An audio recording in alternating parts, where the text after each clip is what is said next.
Hello दोस्तों, आप सभी का स्वागत है एनीमे की इस दुनिया में। तो इस एपिसोड की स्टार्टिंग में हम एक लड़के को देखते हैं जो अपना मैजिक यूज करके एक पत्थरों से भरी जमीन को एक झटके में फ्लैट बना देता है ताकि गांव वाले वहां पर खेती कर सके। तभी उसका एक दोस्त कहता है कि तुम्हारा मैजिक काफी यूजफुल है, तुम सारे काम चुटकियों में कर देते हो। इस बात पर कोई यकीन ही नहीं करेगा कि हमारे लॉर्ड के मैजिक को ऐसे कामों में इस्तेमाल किया जा रहा है। इसके बाद वो लड़का टेलीपोर्टेशन मैजिक का यूज करके अपने घर आता है और अंदर जाते ही एलिजे नाम की लड़की उससे कहती है कि आप काफी टायर्ड लग रहे हो, जिस पर वो कहता है कि हाँ, मुझे आज काफी काम था और चाहे मैं कितना भी बड़ा क्यों ना हो जाऊं, आखिर रहूंगा तो एक व्हाइट कॉलर ऑफिस बॉय ही। ये सुनकर एलिसे को कुछ समझ नहीं आता, तो वो पूछती है कि ये व्हाइट कॉलर क्या चीज है, मगर वो लड़का इतना थक गया था कि वो कुछ ना बोलकर अपने रूम में जाने लगता है। और इसी दौरान वो कहता है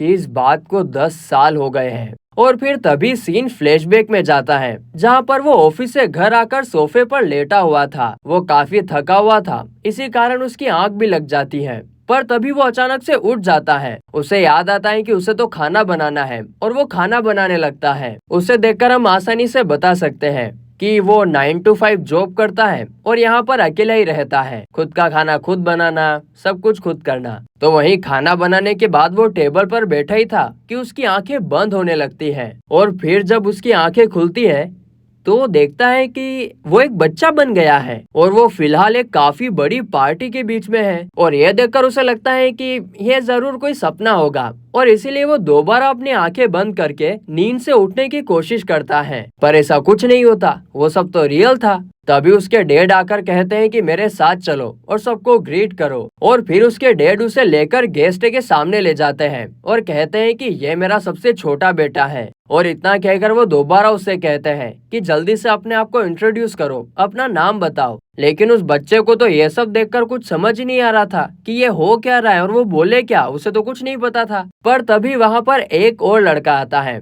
जिसका नाम एरिच होता है। वो सबसे कहता है कि आप सबका मेरे बड़े भाई कुर्ट की शादी में स्वागत है और ये मेरा सबसे छोटा भाई वेंडलिन है। ये सुनकर उस बच्चे को समझ आ जाता है कि अच्छा, तो उसका नाम वेंडलिन है। तभी वहाँ पर खड़ी एक लड़की वेंडलिन से कहती है कि क्या मैं तुम्हें वेल बुला सकती हूँ, जिस पर वो कहता है कि हाँ जरूर, आपको जैसा ठीक लगे। और दोस्तों, इस सीरीज में भी ना हम इसे वेल कहकर ही बुलाने वाले हैं, तो अपने हीरो का नाम याद कर लो, वेल। इसके बाद उस पार्टी में एरिच और वेल साथ में बैठते हैं, जहाँ एरिच वेल से कहता है कि तुम इतने लोगों को देखकर डर गए थे, है ना? मैं समझ सकता हूँ, क्योंकि तुम अभी सिर्फ 5 साल के ही तो हो।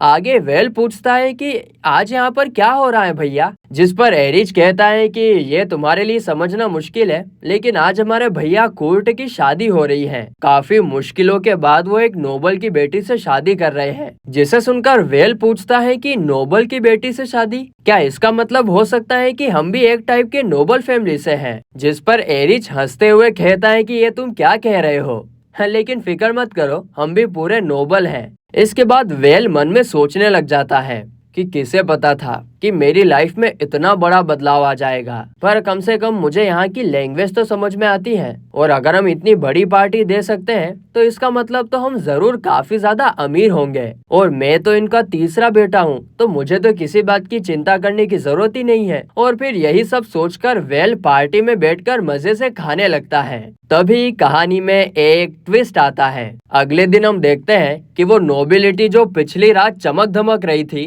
वो कहीं गायब हो जाती है। वे सब लोग एक टूटे फूटे घर में सिर्फ ब्रेड और पानी जैसे सूप पीकर गुजारा कर रहे थे। ये सब देखकर वेल का दिमाग चकराने लगता है और वो पूछता है कि एरिच भैया कहाँ गए, जिस पर उसकी मॉम कहती है कि वो फिशिंग करने बाहर गए हैं। जिसके बाद वेल बाहर एरिच से जाकर पूछता है कि हम तो अमीर नोबल्स थे, है ना? जिस पर एरिच कहता है क्या तुम मजाक कर रहे हो, हम और अमीर? तो वेल कहता है कि लेकिन हमने तो कल रात इतनी शानदार पार्टी रखी थी। जिस पर एरिच कहता है कि हाँ, रखी तो थी, क्योंकि हम गेस्ट के सामने तो कंजूसी नहीं कर सकते ना, भले ही हम कितने ही गरीब क्यों ना हो। इस पर वेल सोचता है कि अरे बाप रे, बेड़ा गर्क हो गया मेरा तो। हाँ, लेकिन भले ही हम गरीब है, मगर फिर भी नोबल तो है ना, और मैं इनका तीसरा बेटा हूँ, तो मुझे तो कुछ फायदा मिलेगा ही सही। पर तभी वहाँ पर एक और लड़का आ जाता है जिसे एरिज भैया कहकर बुलाता है। तो वेल को समझ में आ जाता है कि वो तीसरा नहीं बल्कि चौथा भाई है। मगर भाई साहब ये सिलसिला यहीं पर नहीं रुकता है। एक एक करके वहाँ पर 4 और भाई आ जाते हैं और इन 4 और भाइयों को देखकर वेल कहता है तेरी की तो। और ये देखकर उसे समझ में आ जाता है कि वो ना ही तीसरा, ना ही चौथा, ना ही पांचवा, ना ही छठा बल्कि 8वां भाई है। और ये देखकर वो काफी ज्यादा डिसअपॉइंटेड हो जाता है कि अब मेरा क्या होगा। इसके बाद वेल मैप देखने लग जाता है। वो मैप में देखकर कहता है कि उनके कैपिटल स्टडबर्ग की पॉपुलेशन 10 लाख है जो शुरू में दिखाई गई थी, और उसके भी साउथ में ड्यूकडोम सिटी है जहां सबसे बड़ा सेंटर है और उसकी पॉपुलेशन 2 लाख है। और उससे भी और साउथ में एक माउंटेन को क्रॉस करने के बाद हमारा किंगडम आता है जिसकी पॉपुलेशन सिर्फ 800 है और मैं उसी किंगडम के पुअर फैमिली का 8वां बेटा हूँ। अरे बाप रे बाप, ये मेरा क्या हो चुका है, मेरी जिंदगी तो बर्बाद। तभी वो बाहर देखता है कि उसके 3 बड़े भाई घर छोड़कर जा रहे थे। वेल उनसे पूछता है कि आप सब कहाँ जा रहे हो, जिस पर वो कहते हैं कि हमने बताया तो था कि कूट भैया की शादी के बाद हम घर छोड़कर अपने अपने रास्ते चले जाएंगे। तो वेल उनसे कहता है कि आप सब लोग बाहर क्यों जा रहे हैं,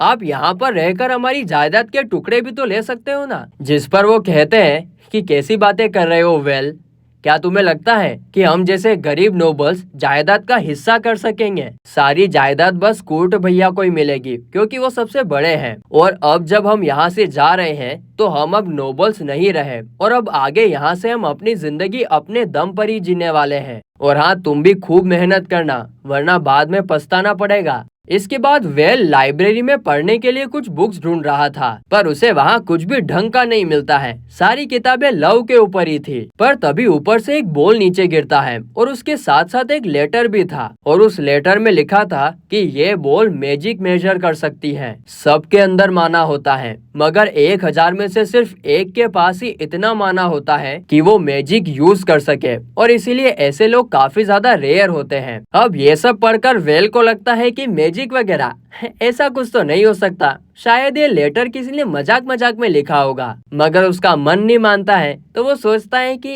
एक बार ट्राई करने में क्या जा रहा है, चलो ट्राई कर लेते हैं। और इसीलिए वो उस बॉल को रखकर अपना मैजिक चेक करने की कोशिश करता है। जिससे पहले के कुछ सेकंड तो कुछ नहीं होता है लेकिन थोड़ी ही देर बाद उसमें से काफी तेज रोशनी निकलती है जो कि एक रेनबो कलर की होती है। और तभी हम दूर जंगलों में एक आदमी को भी देखते हैं जिसने ये सब नोटिस कर लिया था। तो इधर की साइड वेल एक बार फिर से लेटर पढ़ने लगता है जिसमें लिखा था कि अगर बॉल में से रेनबो कलर की रोशनी निकलती है तो इसका मतलब है कि आपके अंदर काफी ज्यादा मैजिक है। और फिर ये लेटर यहीं पर खत्म हो जाता है। इसके बाद वेल पूरी लाइब्रेरी में मैजिक के बारे में बुक्स ढूंढने लगता है पर उसे वहाँ पर कुछ भी नहीं मिलता, खाली वहाँ पर मिस्टीरियस स्टोरीज और लव की पोएम्स की बुक्स रखी हुई थी। तभी उसके डेड रूम में आते हैं तो वेल उनसे पूछता है कि क्या हमारे पास और कोई बुक्स नहीं है क्या, जिस पर वो कहते हैं कि नहीं है और मुझे पढ़ना भी नहीं आता है। खैर तुम जंगल में जाकर वहाँ से कुछ लकड़ियाँ लेकर आ जाओ। तो फिर वेल फॉरेस्ट में जाकर मैजिक यूज करने की कोशिश करता है पर इससे कुछ भी नहीं होता है, यानी सब ठन गोपाल निकलता है।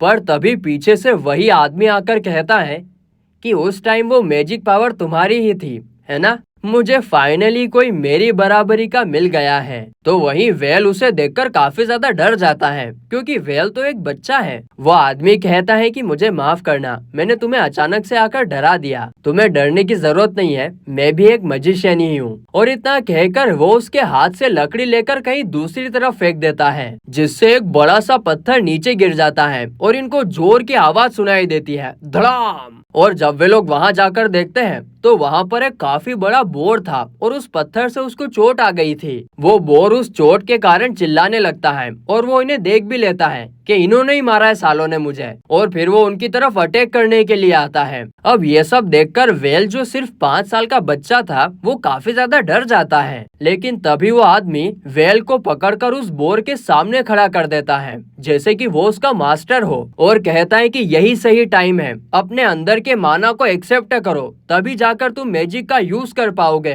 तुम्हें अपने मैजिक को पिक्चर करना होगा और फिर उसे अपने बॉडी में सर्कुलेट कर कर अटैक कर दो। और जब वेल ऐसा करने का ट्राई करता है तो सच में उसके हाथों से मैजिक निकलता है, जिससे वो बोर्ड थोड़ा पीछे चला जाता है। और फिर जब वो बोर्ड दोबारा उन पर अटैक करता है तब वो आदमी सिर्फ एक उंगली से ही मैजिक यूज करके उसे काफी दूर फेंक देता है। यह देखकर वेल दंग रह जाता है कि यार इसमें तो काफी पावर है। जिस पर वो आदमी वेल से कहता है कि मैं पहले कोर्ट मैजिशियन हुआ करता था और मेरा नाम अल्फ्रेड है। तुम्हें चिंता करने की जरूरत नहीं है, तुम एक दिन मुझसे भी काफी बड़े मैजिशियन बनोगे। और फिर गाइस, इसी के साथ ये एपिसोड यहीं पर खत्म होता है।